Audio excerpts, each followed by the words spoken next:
Hi, I'm Robert Osborne for the Movie Channel. The death March 30th of actor Brandon Lee on a movie set in North Carolina sent all sorts of shockwaves through the world, and especially to that corner of it known as Hollywood.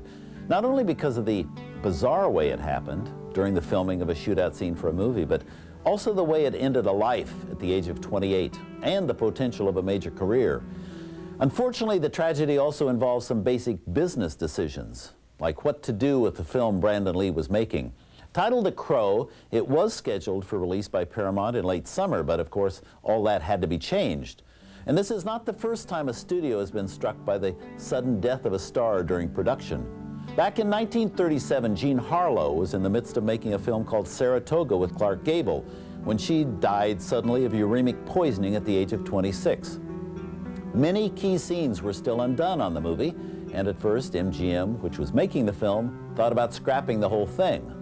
But there was quite a hue and cry from Harlow fans about seeing the picture, so MGM put it back into production.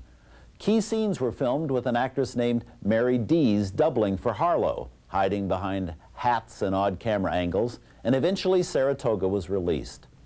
Tyrone Power was several weeks into filming King Vidor's epic Solomon and Sheba in 1958, when during a dueling sequence with George Sanders, Power collapsed on the set and later died of a heart attack at the age of 44.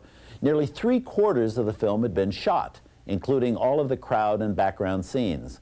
Well, because of the huge investment already incurred, it was decided to save the crowd footage, scrap the Tyrone Power scenes, and reshoot, this time with Yul Brynner in the role of Solomon.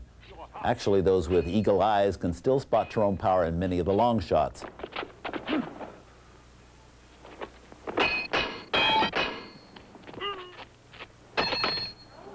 One of the most shocking deaths that occurred on a film set happened in 1982, when actor Vic Morrow and 2 children were killed during late-night filming of a mock Vietnam battle scene for the movie Twilight Zone. The scene was never used in the film. After a stormy 10-month trial in Los Angeles Superior Court, the director John Landis and 4 associates on the film were acquitted of manslaughter charges in that case. MGM's 1983 sci-fi thriller Brainstorm was also midway through production when its star Natalie Wood died in an unrelated drowning accident. After much studio politicking and arguing over collecting accident insurance on the film, it was reconstructed and sent to market. One of the hazards of marketing a film with a star who has died is the appearance of ghoulishness on the part of the studio, also the look of eagerness to capitalize on a tragedy. And yet studios will argue that they are only trying to realize a return on a large money investment already tied up in the film.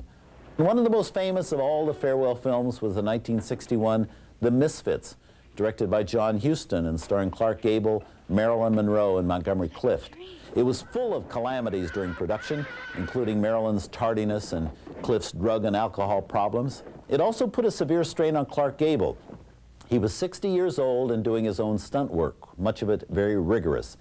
Well, just 2 days after The Misfits was completed, Gable died of a heart attack. The film was released 3 months later in February 1961.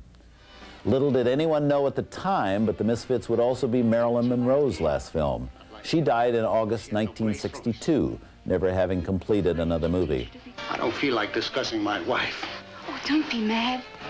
I only meant that if you loved her, you could have taught her anything. Because we're all dying, aren't we?